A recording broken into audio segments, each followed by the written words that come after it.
After spending 3 months in Utah, it was finally time for me to head back east to Kansas to pick up ZEP 2. But before I left, both Lene and I ran a half marathon. It was very challenging, but I do think I'm going to do another one just to beat my time that I got on this marathon. I think I ran it in 2 hours and 7 minutes.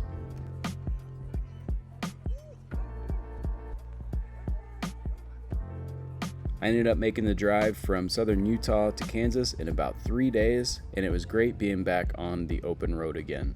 While in Utah, we mostly stayed around the same area, so I was excited to get back out there. Once arriving back in Kansas, the first thing I did was go back into ZEP 2. It felt very surreal being back in my bus. I absolutely love this bus. There was so much time, energy, and effort put into this. It's just great walking through it again.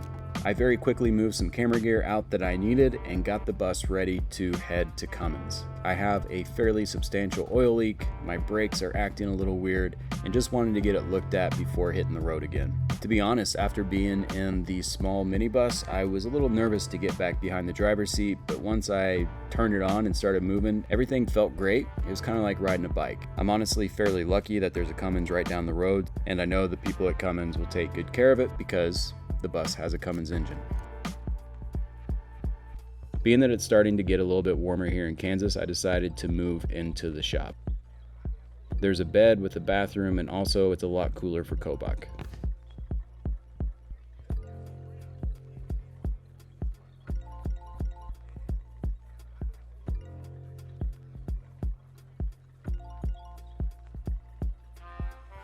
This would also allow me to move everything out of the minibus into the shop, ready to be put into the big bus. Before I left Utah, I made a large list of things that I need to get done here in Kansas. All the way to filming a new niche, custom automobiles, to filming product reviews for some of the companies that we work with. I also joined a local gym.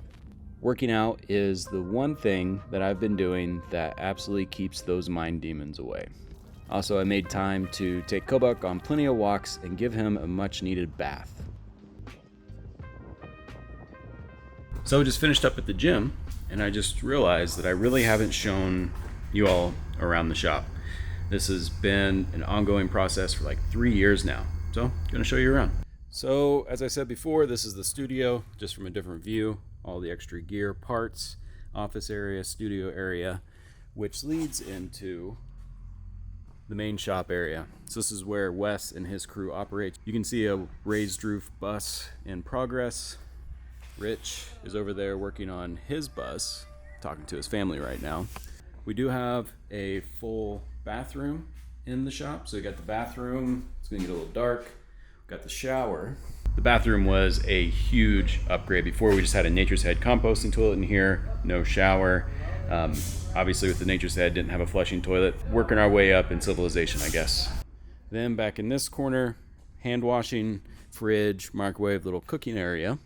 And then moving further back into the shop, main customization area, work table, bender, drill, all the tools. And here you can see another bus that's nearly finished. This is the woodworking area. Right now, Wes is busy at work getting a bus ready for paint tomorrow. Then back of the shop. So at the back of the shop, we have one of the projects. This is a 4x4 raised roof school bus. We had to let our carpenter go. Talk more about that in a little bit. But this is a TBD. It's ready to go. Has like 30,000 miles on it. Solid bus. We have our shipping containers back there for storage. Some of you have been around for a while. You know that guy. Still a TBD project. Definitely want to go in there, completely redo that thing. Then we have a myriad of buses. So some of these are going to be for sale eventually. I'm in talks right now. That one's locked. But I'm in talks right now with getting somebody out here to go through these one last time before we put them on the market. For example, this guy right here is a budget build. We had a $10,000 budget and completely redid the interior. Full Victron electrical system, Battleborns, all that good stuff. This one will probably be for sale $11,000 pretty soon. We have an ambulance conversion. This is 90% done. Again, had to let the carpenter go. So it still needs some finishing touches, but it's a pretty cool build. Still needs a little bit of work. Little office area right here, little slide door to the driving area, and then a pretty cool little shower setup here. And then for those that knew that we were on the show Gutted, we actually did a test build before the show. And that's this rig right here. This one is about 95% done. This is a really cool build. This will probably be the first one up for sale. A shower, bed area, elevator bed. So if you want to have this whole little dining kitchen area, you can keep the bed up. When it's time for bed, you can lower the elevator bed and access your bed. This guy is full Victron components, elevator bed.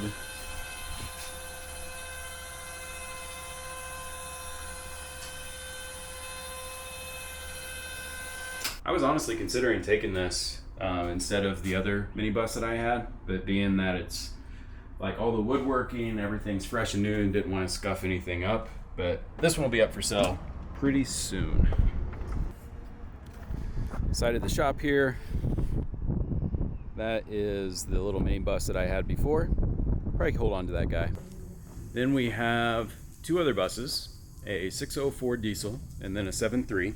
Both of them are very similar build outs. They're getting dropped off from a local mechanic here pretty soon. Gonna be selling those as well. And also there's a replica of the bus that I had, just newer, less miles on it. I think it has like 60,000 miles on it, Chevy 350. That'll be for sale as well. So the reason why we're gonna be selling a lot of those, if not all of those, is get money for a down payment for land for tiny home tours. But hope you like the tour of the shop. So as I mentioned, we had to let the carpenter go. I am continuously learning so much about working with other people. And the more that I am a leader, the more that I'm realizing my deficiencies as a leader. For example, with the carpenter, I don't know if we just asked too much from him or if he was just not good at taking direction. Same with the other stuff that I do. I feel like I have a grasp. I feel like I'm learning. I'm getting to that plateau. And then it's like just something happens that makes me realize that I don't know anything and I'm a dummy and just got to get it figured out. So it's been a long process. It's been a super long process. I hope I'm garnering skills from all of this. I hope that I'm continuously learning, but you know, being back at the shop and seeing all the unfinished projects, because I was on the road with Lene, and I don't regret that at all, but it's like how much I need to learn as a leader and how much you have to be on top of people all the time. And I think where I made my big mistake is I was under the impression if I was giving to people, whether it be the gear they need or providing things for them, then in return there would be a level of effort and honesty. And with the core team that we have now, I feel like we have that. Like we can have open dialogue, open communication, but you can't do that with everybody. And as a leader, I think I've definitely gotten to the point to where I just need to double down on those people. And that is just reiterated over and over again, because it's to the point now, working with new people, possibly bringing people to the shop to work here, I have been, and again, I don't want to say I've been burned, because it's like I've learned lessons from it, and I wish I didn't have to learn the lessons from it, if that makes sense. But I am just so careful and cautious with the fact, or with the general idea of letting people into my circle, because you can be as giving and caring as you possibly can be with people. But if that's not reciprocated, you kind of got to cut ties. You absolutely have to cut ties, because that's taken away from the core group that is within your sphere. And I was having a hard time sleeping here the first couple nights because this was just running through my mind, like all the lessons learned and getting down on myself, and not necessarily feeling sorry for myself, just more of a frustration of the wish and desire to go back in time and make different decisions. But you can't do that. The past is the past. You can't change it. The future is completely unknown. The only thing you have is the present. And over the last couple of days, just eating a little bit more healthy, making sure I'm getting out and working out, getting that ball of energy out in a physical manner, it's helped a bit. But it's always a learning process. Lastly, I was hoping to show Zep 2, moving everything into that, but I stopped by Cummins today, and apparently their brake guy called in sick today. So the bus will not be done until Monday, and I was hoping to spend this entire weekend taking stuff out of the bus, taking it to Goodwill, stuff I really don't need, getting everything set up in there. I do believe living in the smaller bus and just hanging out with Linnea has changed my perspective on a lot of things, and the amount of stuff I have in that bus is pretty ridiculous. So I'm going to do a very deep clean, declutter in there, get rid of a lot of stuff, and excited to start fresh with the bus. Once that's all set up, I get all my tasks done here. I'm looking at my dry erase board with many things on it, but once I get everything caught up with that, I'm going to be heading to Colorado and living in Zep 2.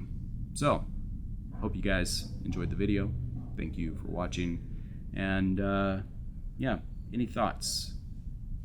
Anything that we're doing, any experience with managing people or doing your own thing, words of encouragement, let me know. Have a good one.